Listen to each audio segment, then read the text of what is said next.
everybody? Welcome back to the news, Nashville Unsigned podcast for all things digital and music news and resources to feed your brains. We are chilling like a villain with our family. Nick Brown. What's up, everybody? Jared Rigsby. Yo! Patrick Larney. Howdy. And I am Amber Stoneman. You guys can subscribe and like us and follow us on all things such as YouTube, Instagram, Facebook, Twitter, Pinterest, Christians only, farmers only, Grindr. Google Plus. Yeah. Google Plus, yeah. Maybe check Way that to bring it before back. Grindr. Yeah. Bring it back. And Apple Podcasts, you guys can search us for the news or Nashville Unsigned to download this episode 2. Yeah, weekly. We're going to be out there weekly. That's what I'm talking about. So, also, stay we've got posted. a community on our website at www.nashvilleunsigned.com. You guys can build your profile, network with the best of the best in the community with businesses and artists and fans. So get over there, join the movement, hashtag join the movement, shameless plug. Live unsigned. So what my team is going to explain, my partners are going to explain kind of what we do for the independent artist community. So you guys kind of give them a rundown of what we do as Nashville Unsigned. Yeah, we pretty much make a network in a community for unsigned artists to learn how to better market their art. And sorry, I missed something very important apparently. It's my new Reese's cup. Oh yeah. Too soon. Yes, it's your premier source for Nashville Unsigned everything. So yeah, that's what we do. That's how we do it. Yeah, and we Straws. help a lot with like promotions and promoting events and bands, and we feature artists, and we feature events and throw our shows. own badass events too. Yeah, we got our own events. I mean, there's all sorts of fun stuff going on there, and if you ever want to see what's going on in Nashville this weekend or any given day, then check out the concert calendar. Holla! Nice plug. Nice Updated plug. daily. Nice plug. Yeah, I think it's pretty much all summed up in the name of our whole thing, which is Nashville Unsigned. It's Nashville and unsigned artists. That's And it. these shirts really are comfortable, guys. It's the Yeah, most I comfortable know. shirt that I've You know got. what's Literally- interesting? When I got them, I was like, did we pick the right T-shirts? And then I got them and I was like, oh, that's actually pretty soft. Yeah. And then I washed it, and the third or fourth time that I washed Yeah, it, it it's gets getting better. better and Yeah, it better gets and better. better. And I'm just like, it's like hugging my pecs now. Oh, It yeah. just feels Yeah, nice. yeah. I'm feeling It's sexier. awesome. I mean, it's like a cloud, and this is a shameless plug. You guys can find these lovely T-shirts here and these tank tops over here on the website right now at a limited time offer. You can sleep with us too with our new pillows. You're welcome. Everything's just so comfortable. Yeah, everything we've got, he makes a valid point. So that is a great segue to talking about independent artists, how they make money on the internet or just how do they make money in general. Yeah, so which like, internet? what does that look like? I mean, The key to success. well, I mean, T-shirts, you definitely Oh, yeah. make Yeah, merchandise. a pretty decent amount with merch, but what are your guys' thoughts? The internet is your marketing friend, right? Because we're in the 21st century now. Everyone knows it, right? Ever since the Napster dropped and everyone started downloading stuff. There's been some changes lately, but it's primarily your source to get your name out there. And, it used to be the radio, it used to be MTV, and now it's wherever. And, you can find it. Yeah. It's amazing how many resources you can find out there. And that's what we're all about, is finding those resources and bringing them to people. So, like, I know some of the biggest ways that an independent artist can make money right now is merch, and then it's live music.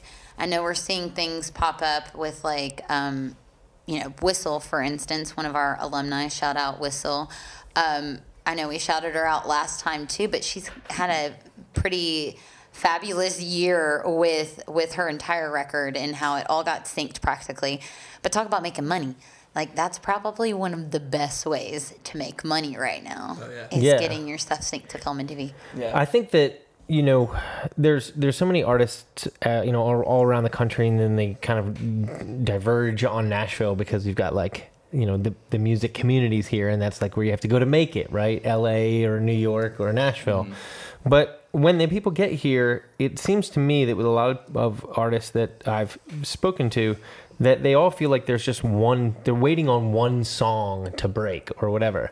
And I kind of don't believe it's all about the song. I feel like it's about the marketing of the song, and that once you're above a threshold that's purchasable, then it's what do you do? Because if you took any of these artists, I mean, of course, in Nashville, we see these artists and they're amazing, you know, going to any venue and they're all, you know, premier artists. But if you took any of those people and dropped them into, you know, Bumble, whatever, North Dakota, right? In some, you know, a campfire at a high school party that there's 300 kids at, they would all look at this artist and be like, that's the best artist who's ever come through this town. Yeah.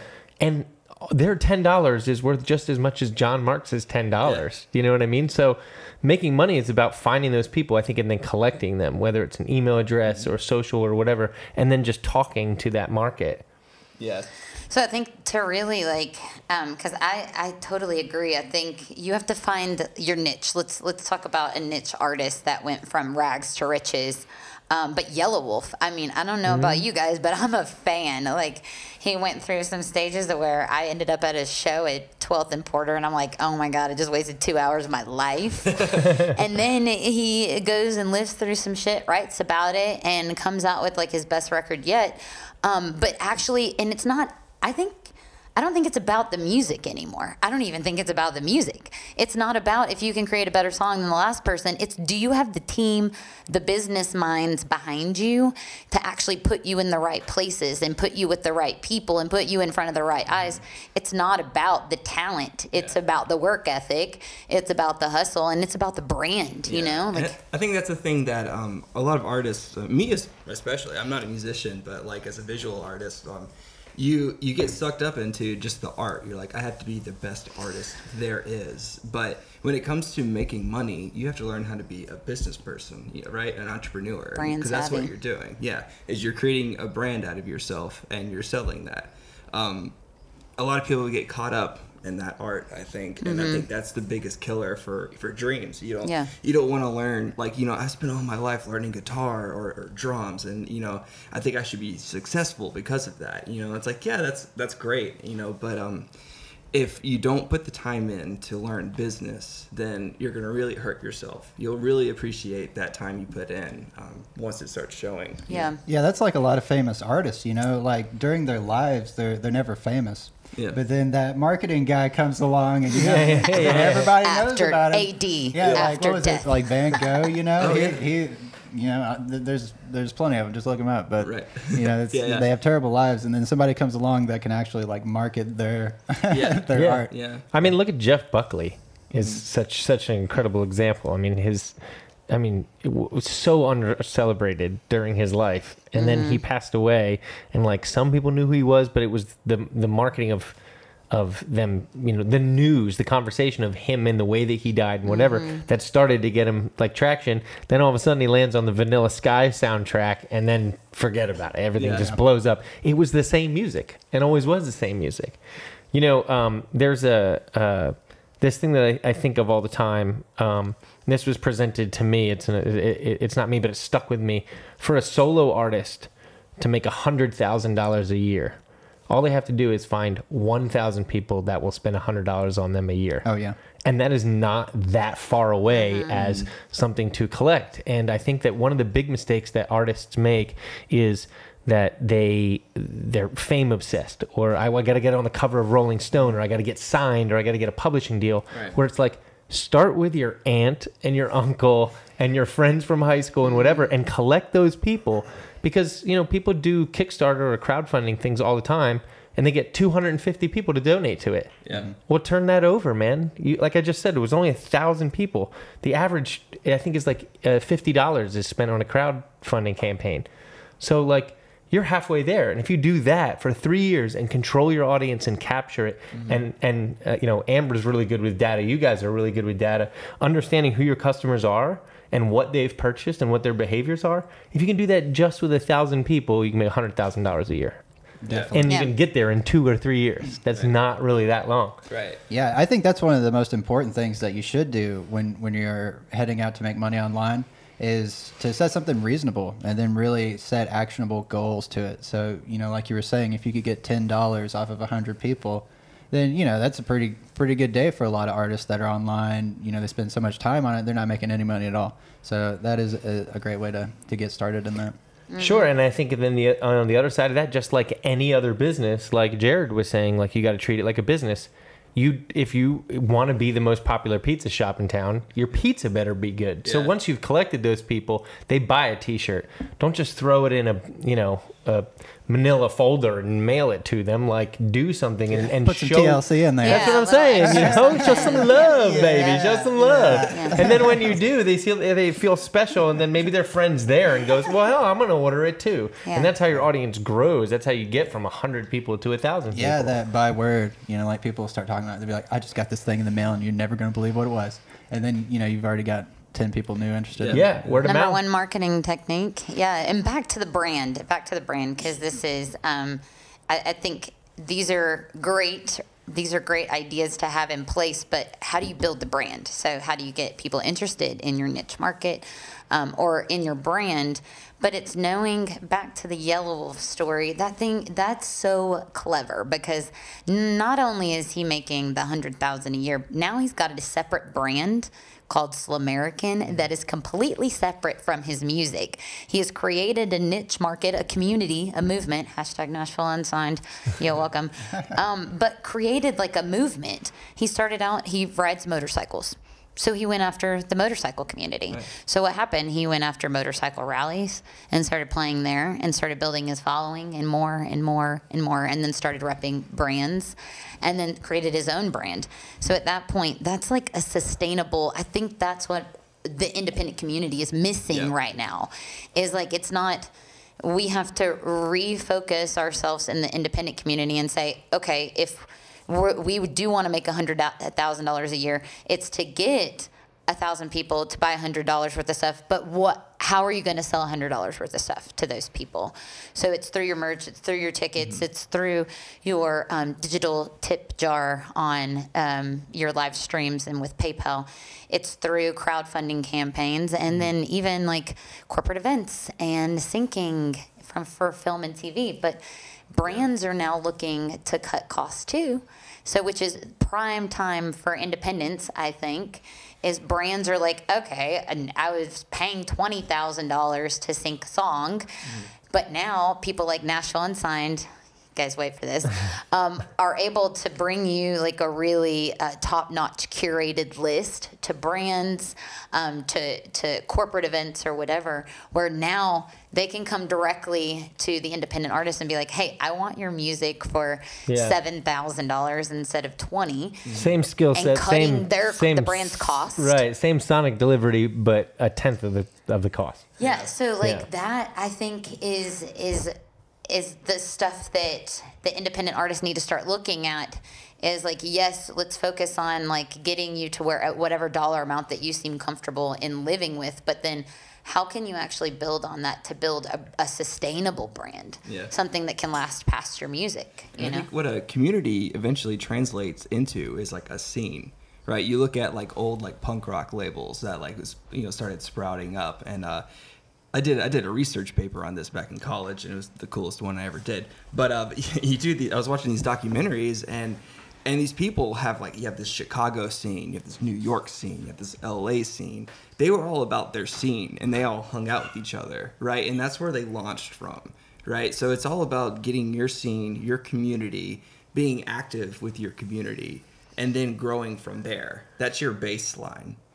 Yeah, and I think that one of the interesting things about that, when you talk about early punk scenes, and whether you're talking about Beefeater in DC or Sex Pistols or whatever it is, you're talking about a community, and that used to be geographical. Yeah. Whereas now you have the internet, so your community is just tying people that have the same beliefs or the same interests that you do, and so if you're a band, or whoever you are, a singer-songwriter, group, whatever you are, I think you look at what you're interests actually are, just right off the bat, and then go find it, because you can find a community for anything, anything out there. And you look at like what Gwar has done, right? Like Gwar, like that doesn't go with music at all.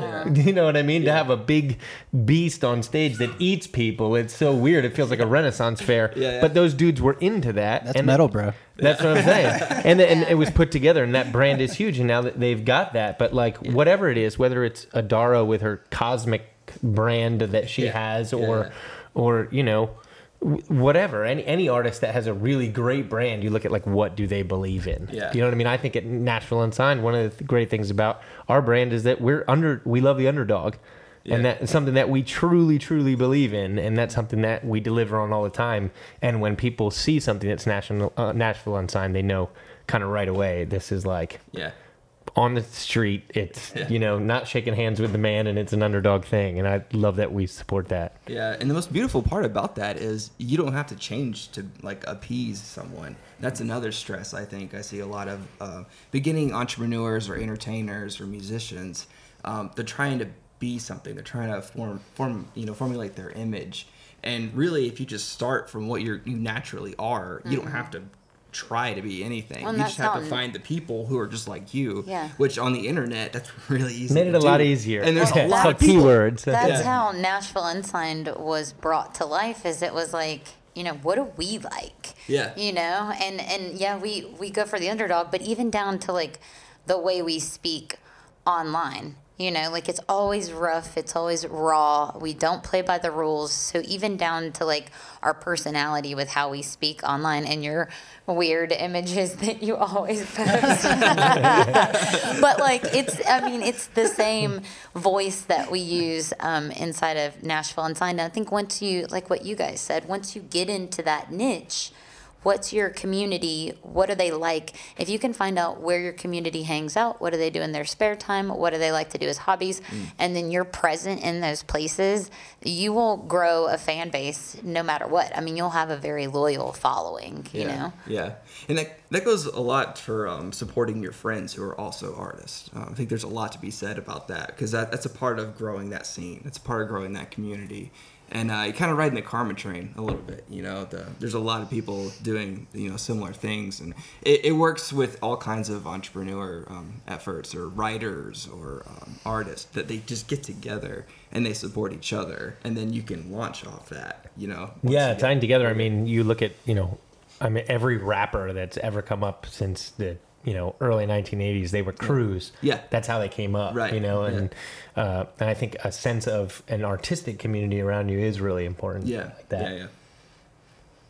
Community starts with a common interest. Ooh. We're gonna go ahead and quote that one. Is common is that the root word of community? We're gonna quote that one. Sounds good. Fact.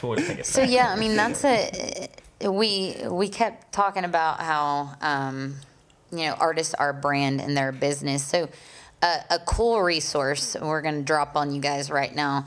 If every artist in Nashville that wants to do this professionally went through this program, you would guarantee a lift. I can't guarantee you success, but you would guarantee a lift in your business, and that is scorenashville.org. I've been a part of this program for 3 years now. They are part of the Small Business Association nationwide. It's a nonprofit organization here in Nashville that actually helps bring up entrepreneurs. Well, we have failed to realize that unsigned artists are, or artists in general, they are a business. So up until now, artists are just now starting to trickle into their workshops. And so when I went through those workshops, because like new entrepreneur, I didn't know shit. Like I knew nothing.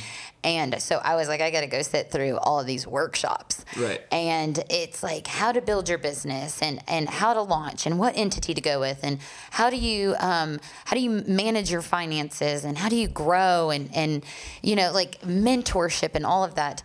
But all that stuff is free. So as an artist, you are a business, and we are going to keep pounding it into your brain that you are a business, you are a CEO. I actually sat with an artist not that long ago, and her mom are talking about launching her as an artist. And I was like, do you realize now, 14, 15-year-old girl, you are a CEO. Like, get out of your mind everything else. But, like, you're a CEO right now. How do you feel?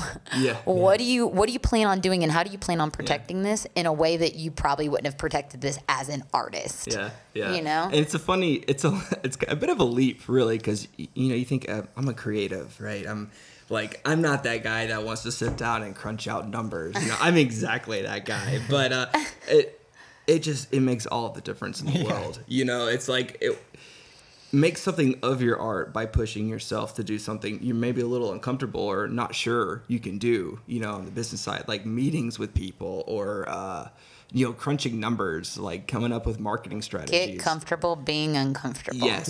Yeah. I mean, I think the thing about that is that it parlays so nicely into the things that an artist does want to do. So as a creative, you say like, well, I'd really like to make this music video, but it's just far too expensive for me. Well, if you take the time to crunch the numbers, get down and do some of that little office work and then you do sell some merch and make some money, well, now you can do what you want to do creatively. And I think that, there's two words in music business, and one of them is bigger than the other. Right. And there's a reason for that. Yes. You know what I mean? But there's so many artists want to just focus on the music, and that's totally cool if that's your thing. But if you can't do that business side, your first step is to find somebody who believes in you that does do that side and pull them on. Or find an investor to pay for your entire team. Yeah, those are out there all over the place. And you're going to need it. If you do not want to do the business side, you're going to have to hire it. Yeah. And if you're going to have to hire it, it's going to cost you some money. By the way, we're up for sale. All of us. For sale. Our services are for me. sale, guys. You can sleep with us and you can buy us. So you can do both from the site, just saying. But yeah, I mean, it's a different ball game these days with independent artists, and get out of your minds that it is going to be easy, because it's not. It's dirty. It's hard. I constantly say this, like, being an entrepreneur, you realize the parallel between an artist coming up and an entrepreneur coming up. It's the same thing. It's the same grind.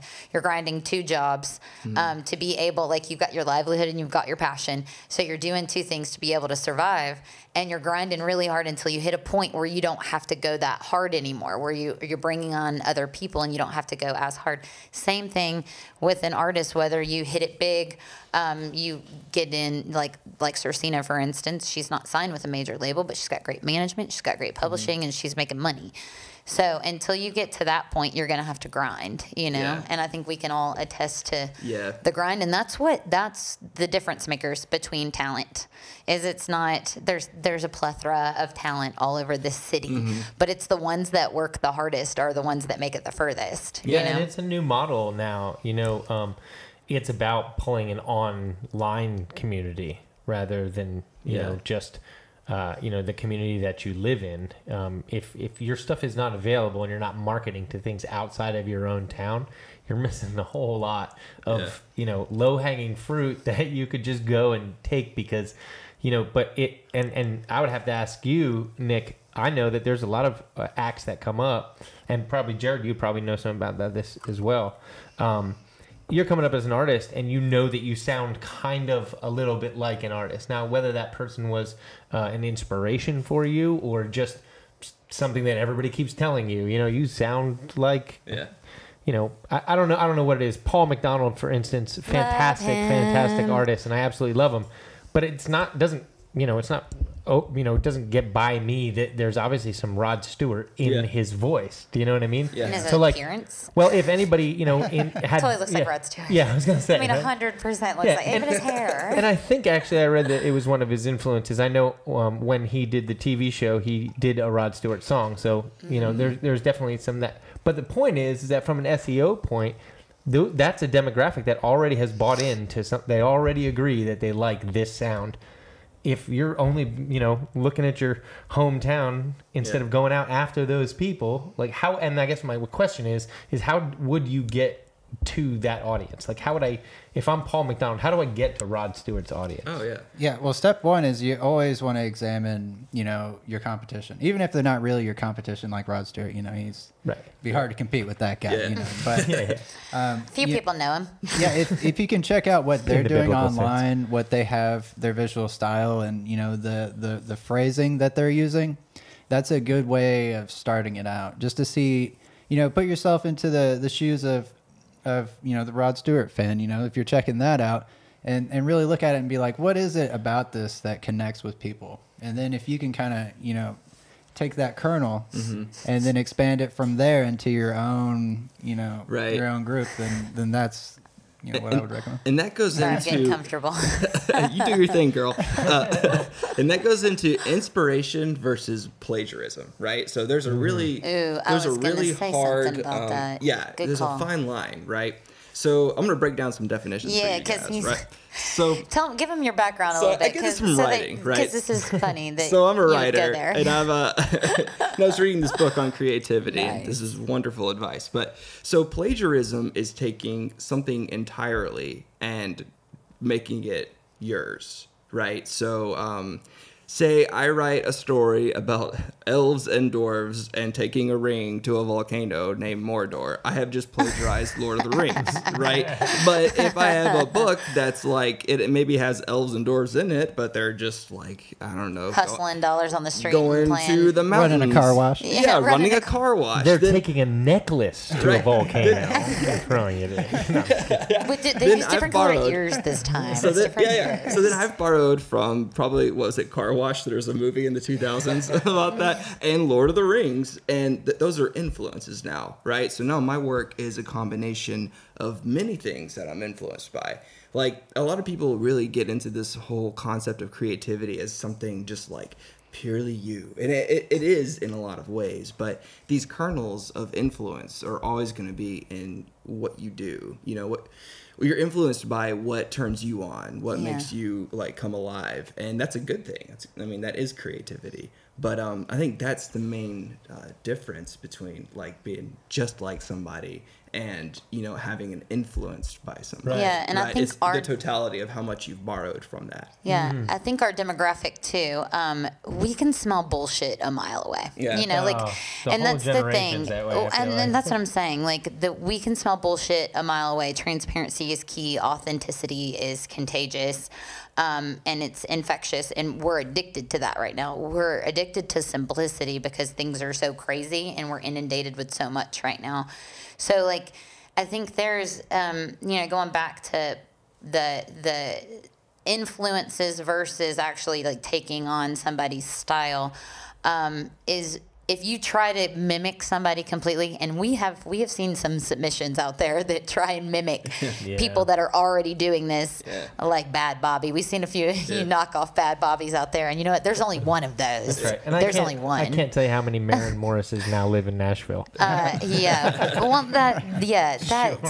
So to recreate that without being authentic, like, you will immediately discredit yourself. You will, because you've got one shot, one opportunity to seize everything you ever wanted in one moment. Yes. You got to capture it. Don't let Yeah. it slip. Yeah. My palms are sweaty. Just do the whole thing. So let's go to baseline, right? So we're talking a lot about like what you should do and the online communities and this and that. But if I'm an artist that's like, okay, that's all great, that's all well and good. Where do I start? What do I do? The first inclination I get is website. Yeah. Figure out how to make Gotta a have it. website one way or another. Get someone else to do it for you. Do it yourself. By the way, half of our team builds websites. Yeah, that is your base. That is your home base. And I kind of want to, like, we all have kind of specialties in what Yeah. we do in Yeah. this, but I kind of wanted to go through all of us just for like a total, like, okay, so now I'm pumped about doing this online. How do I start? And let's kind Where of do do I this. Yeah, let's kind of lay it out in an order in which it would happen. So you guys may see us bounce Right. around a little bit, or hear us bounce around a little Right. bit if you're just a listener. So we will be sure to say who we are before we start chatting. Yeah. Sure. But maybe we can roll out the order in which Yeah. it should go. Yeah, Now, yeah. some things will kind of it could flip flop in order depending on person and budget or whatever. We'll but just go with it. Right. We'll go. Yeah. So step 1. Buy a domain. Buy a domain. GoDaddy is your new Website. best friend. GoDaddy's your new Amazon Prime. I'm yeah. just saying. Website, consider SEO, search engine optimization, right? There's a lot of blogs. Yoast, Y-O-A-S-T, is a plugin we use that we love for written, like you do blog content, which I highly recommend because people eat that stuff up. Well, I think But it's there- more than just eating it up. I think that the one thing that we're missing in the steps here is that the very first thing you have to do is start telling your story. Yeah. That's it. Yeah. Right. And you could go into SEO and a lot of that stuff, but if you don't have a product yet, then that probably comes a little bit later, right? Like, and Yeah, the great sure. thing is that today, I mean, these devices, phones that we have today, I mean, don't tell me you're an artist that doesn't have a phone, Right. because I know you would rather pay your phone bill before you paid your water bill or your heat bill. Everybody's that way. Yeah. And smartphones will give you 1920 by 1080 high definition film that you can put on your website. Or there's voice memos. The recordings of these things are absolutely amazing. The work tapes today that we receive just of somebody playing around their phone is amazing. So you can start telling your story on your website straight away, because that's really what people are really I agree. into. And that story, you don't have to say like, oh, I'm going to hide the fact that I'm not a rock star. I think it's a really wrong misconception. You can start off, hey, I bought a website. I've never recorded my voice yet, but these are the things that are important to me, and these are the things that I'm going to write about. And then you say, here's me fumbling through and learning a G chord, and then start telling a story. Then once you have a product, then I think, hit SEO. Yeah, and now start let's talk selling. about the artists that hang in our platform. They've already built a catalog of stuff at this point. They've written, they've recorded, but then starting at the website, like what happens. So today's website is yesterday's storefront. So that is your digital storefront. If you don't have that, I can tell you, if you submit to Nashville Unsigned and you don't have a digital storefront, more than likely we are going to say that you're not at the level that you need to be at before we start pushing you out there, because that's practically what we do, is promote you. But if you don't have that digital storefront for people to go and visit, to find more product, to find when you're going, like when you're playing again, whatever, if you don't have that digital storefront, you're not ready. Yeah. If you don't have that right now, hit us up. If we cannot do that for you, we have somebody that can. Yeah. That is first and foremost the most important. I think Patrick can probably talk to your branding. Yeah. Like, what does your branding look like? Yeah. I worked for a company for a long time that was a big branding company, and one of the things that they instilled into me in the years that I worked there was that a brand should never be borrowed. A brand should always come from within. And I think that, coming back to what I was talking about before, like what are the things that you believe or the things that you love, it doesn't matter if you've ever seen it connected to music before. It does not matter. In fact, if you're passionate about something that hasn't been connected to music, great, because that makes you a new person. Go with that. Yeah. Makes you something different.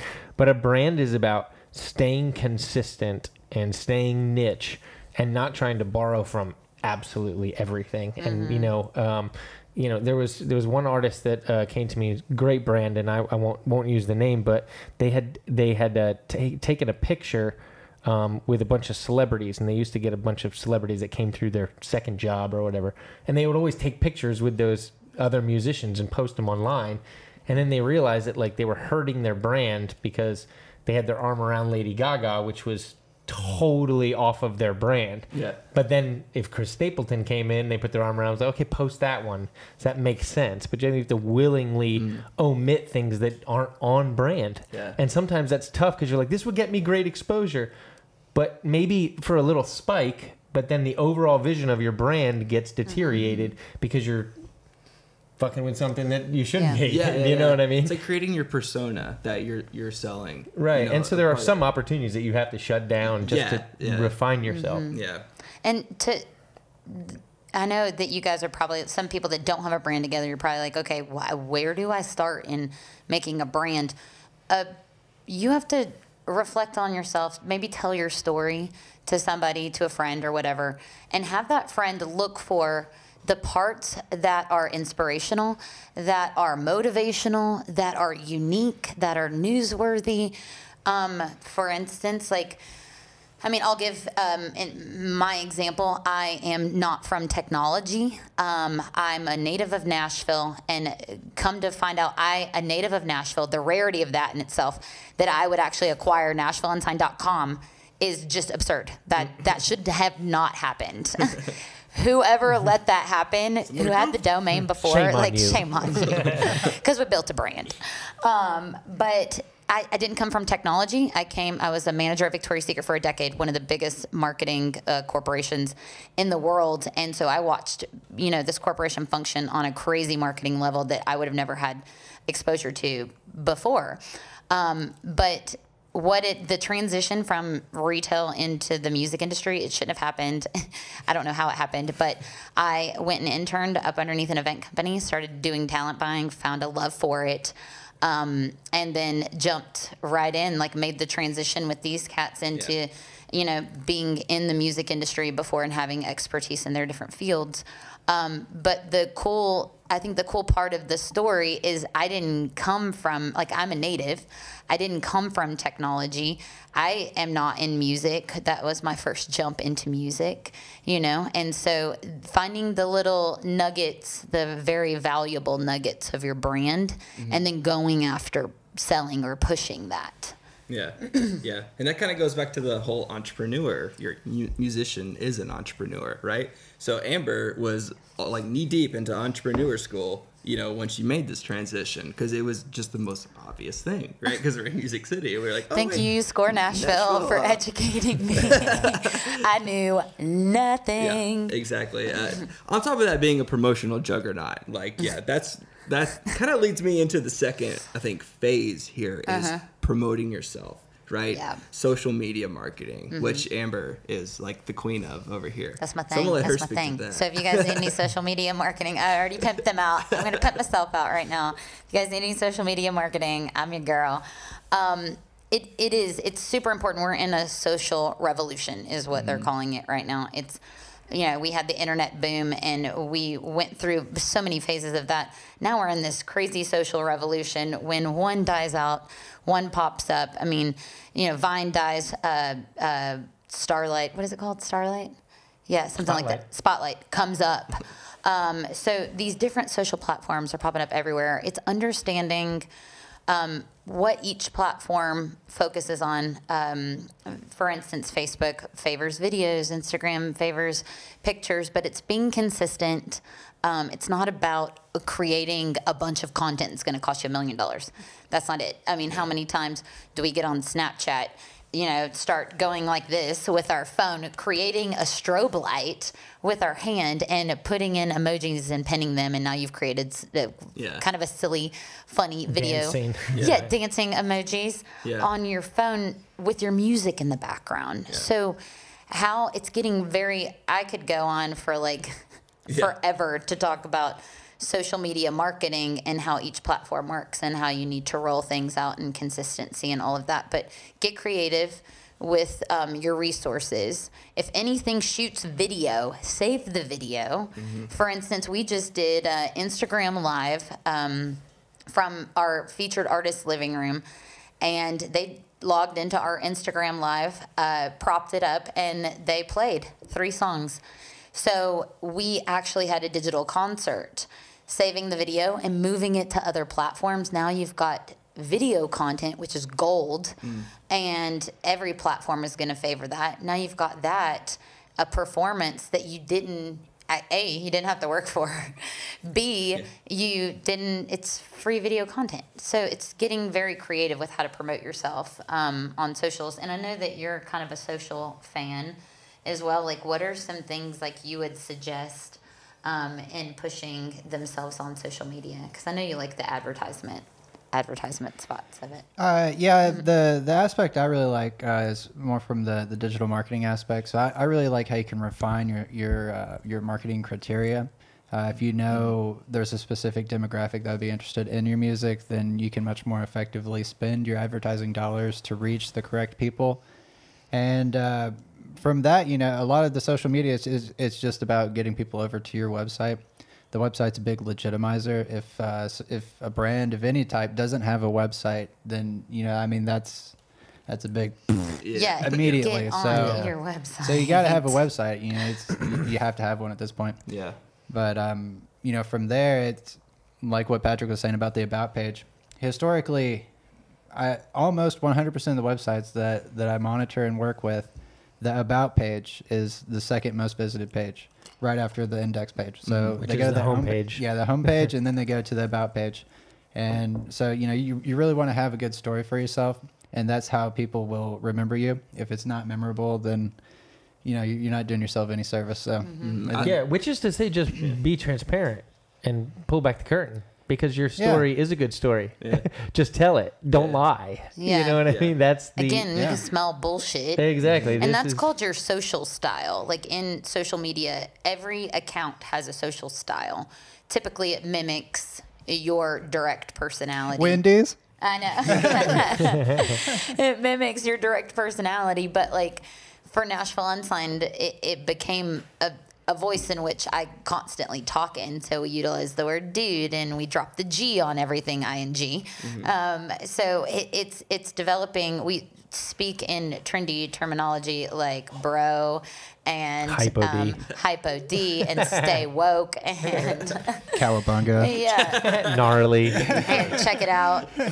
Yeah, Ay, so caramba. see. Sometimes I say, "Eat my shorts, man." You know, See how cool we are? We're so cool. So developing your social style, that links back to just being yourself, dude. Like the major labels are constantly pinned for developing what they want to develop out of an artist. The unsigned community is being just yourself. Yeah. Like we did a little skit on if you guys go to the site or YouTube, you will see our new glossary, which one of the terms is transformer. And I believe I'm having a conversation with myself on both sides of the couch in that one. But the story of it is a girl that pretty much is like, I think I'm pop. And then the other person's like, well, tell me who you are. And then she's like, well, I think you're telling me you want me to be pop, so I'm pop. So you're not trying to be what they think you are. It's good to take direction from mentors and peers, but it's knowing what to take in and what to drop off, Yeah, not trying to be everything. Exactly. Like we mentioned before, like, oh, I could do this or this or this. So you kind of get stagnant and whatever land. You know, you're just like an entrepreneur. Yeah. Entrepreneurs do this all the time. I can tell you, like being in these workshops and these classes, entrepreneurs want to develop out 8 million different things. They do. They want to start 8 million different projects, when every single one of them gets about 5% of love. Which nothing ever launches because you're stretching yourself so thin. So if you guys will just, as an artist, finding, your target demographic, your target audience, closing in on that, hyper-focusing in on that, and feeding that, like that's kind of what we did with Nashville Unsigned, just hyper-focus on the unsigned community and what the needs were, and then feeding that need, Yeah, absolutely. Yeah, and I think that your audience will find you as long as you literally just focus on the people who are coming naturally. Yeah. And be humble enough to start small if you're not exploding, right away. I've read so much this year about how all these artists just I would rather do a house concert. Because house concerts are paying them more money than the venues are, and then they're retaining the fans longer because of the intimacy, and again comes back to the story. People are interested in the story, right? And I think do that, collect that. Like I said, start with your aunt, start with your uncle and your cousins, but your cousin's gonna have a friend that says, oh my God, that's really good. And then they'll share it with somebody who listens to the same music that they do or whatever. And maybe sometimes it's not even the music. Sometimes it's just the brand and what somebody's talking about. I know that I've started to listen to music that wasn't even necessarily music genre-wise that I would necessarily listen to, but the content and the lyrics made me want to listen to it. Yeah. And then I started to like that type of music. Yeah. And I'm just like, wow, I was totally soaked in. Yeah. But by the belief in the story rather than, A couple of The ways 808s. to build your fan base digitally, and I didn't really touch on this in the social media section. I sat down with, shout out Gary Earl and Robin Earl, Studios production company. They do some syncing for film and TV and EA Sports as well. Super cool people and down ass bitches. Bitches. There's Nice. some dabs. They are huge supporters of ours. But I sat down with them last week, and they do a lot of artist development. They're probing around social media marketing. So a few of the tips and tricks I kind of gave them is Facebook, build a community of your fans and your followers. And this is why I say that. If you have a group, you're dodging Facebook's algorithms. So your fans can only see about 1/8 of what you post, if even. So if you guys create a group, a community, we have something called the Unsigned community on Facebook, and that everyone sees everything. There's nothing being blocked. You can see any and everything inside of a group. So if your fans live inside of a group, it's a good way to hit your audience, and they're seeing everything. Step 2, Instagram. A great idea. We were kind of doing this in Facebook. We weren't doing it in Instagram. And Class 8, Adara, had a great idea. And she's like, let's have a Class 8 like pod. So all of Class 8 is in a group on Instagram for direct messages. So we have Class 1 through 8. We have all these different like pods. So every time anyone in that class posts something, we copy the link, put it inside the group, and the whole group goes and likes that. What it's telling, so we're dodging the algorithms of Instagram, and it's telling Instagram that because it got X amount of likes in a certain amount of time, it's important. So now we're seeing all of these posts trending at 85%. It's 85%, that post is getting 85% more likes than any of our most recent posts. So that is another great thing to do on Instagram, is create a like pod. I think you can only put 25 to 30 people in a like pod. So start picking fans, family, like what he was saying. Well, the other thing that's great about that is that not only is it being liked by people, but it's being liked by people that are relevant, that are other artists that have like some power to them, which goes back to what you were saying about getting other artists to join a community with you. If you're supporting each other. Yeah, and so setting up like pods like that, like people that believe in you, whether it's your friends, your family, your fans, setting up pods like that on Instagram will almost gain your posts, your most recent posts, like instant visibility. So you can start dodging the beginning parts of those algorithms and skip to like level 3, 4, and 5 of Instagram. Those are 2 super, super effective things. And lastly, and I'll finish my social media rant, think about hashtags as like where your demographic lives. So if you know what your demographic's doing as hobbies and their passions and things like that, if you know where they're hanging out, like what pizza shops they're hanging out at, you can be hashtagging those things, those places that they visit or the things that they do. And those are the hashtags that they'll be living under. If we are focusing on building brands for businesses, we're probably going to hashtag entrepreneur. We're going to hashtag small business owner. We're going to hashtag business owner or CMO, chief marketing officer. Whatever the case may be, you want to find out where your demographic lives under a hashtag, and then you want to go after that. Okay. I'm done. One thing that this is kind of applying that same exact thing to merchandise, but I had a conversation with Stealing Oceans, and I was talking to them and I said, what do you think we should put together as like our next piece of merchandise? And what I told them is, you don't want to ask me. All you want to do is open your eyes after one of your shows and look at what your fans and the people that are listening to your type of music, what are they wearing? There's something that is a majority.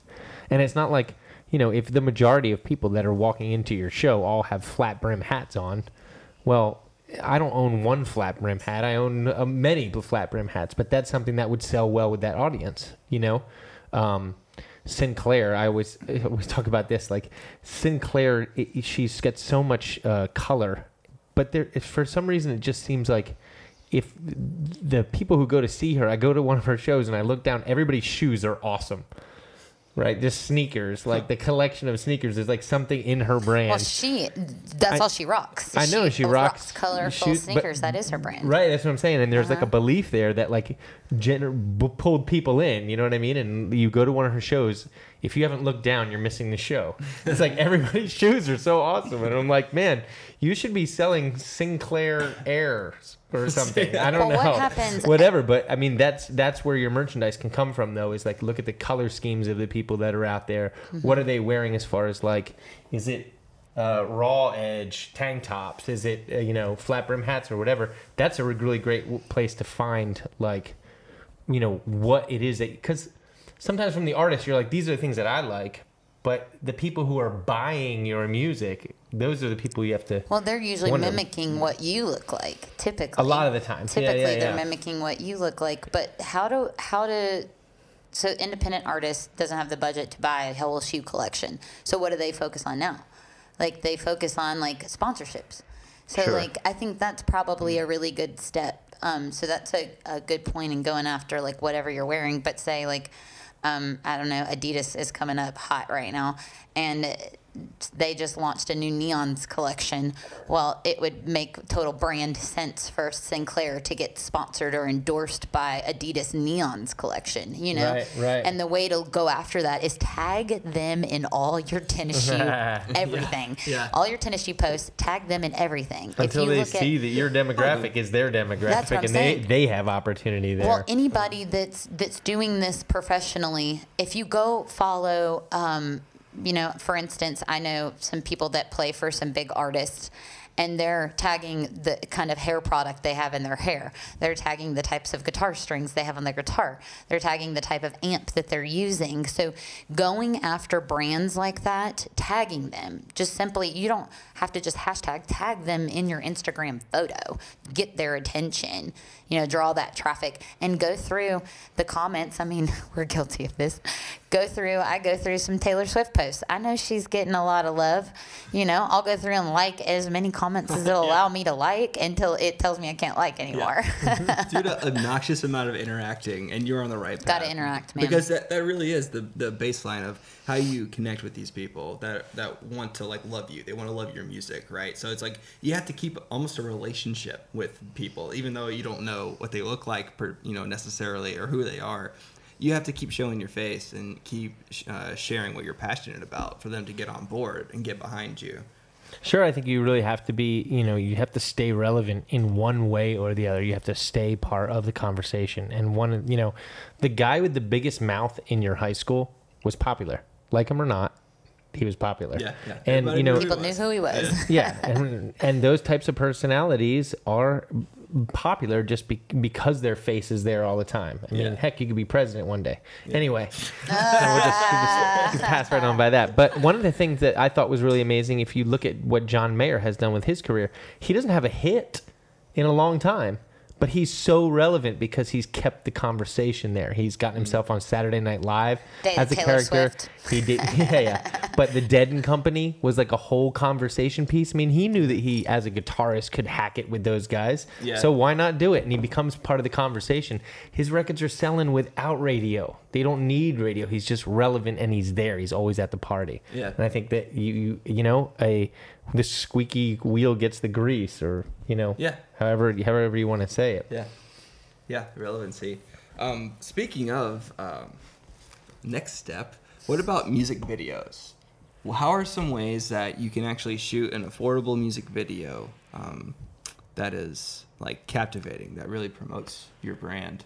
Well, I've shot a lot of music Patrick's videos. Our music video guy. BT dubs. No. And I will say this, for a music video.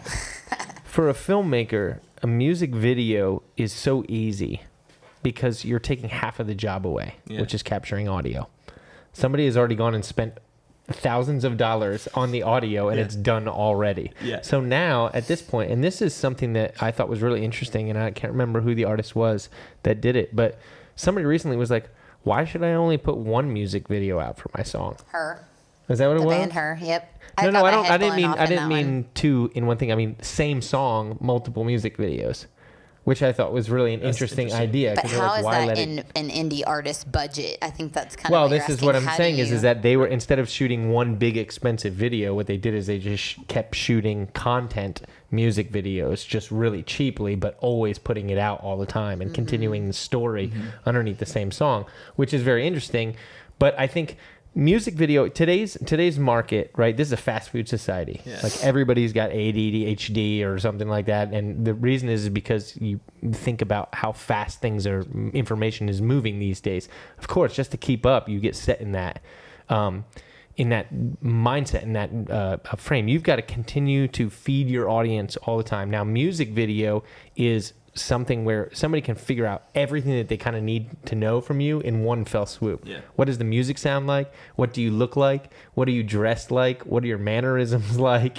Do I think you're attractive or not? Like whatever. All those things happen in a 3.5 minute music video, right? So it becomes kind of the MVP or your most valuable post, whatever you want to call it. Do you know what I mean? When you're moving forward. And that's why blogs, even though they'll write they'll write an article about your new release or any kind of news, at the bottom they always like put one of the official music videos down at the bottom because it gives you the greatest sense of everything in one piece. Now, I think when asking about budget, because that is a concern for independent artists, I think that a good idea is better than a good budget.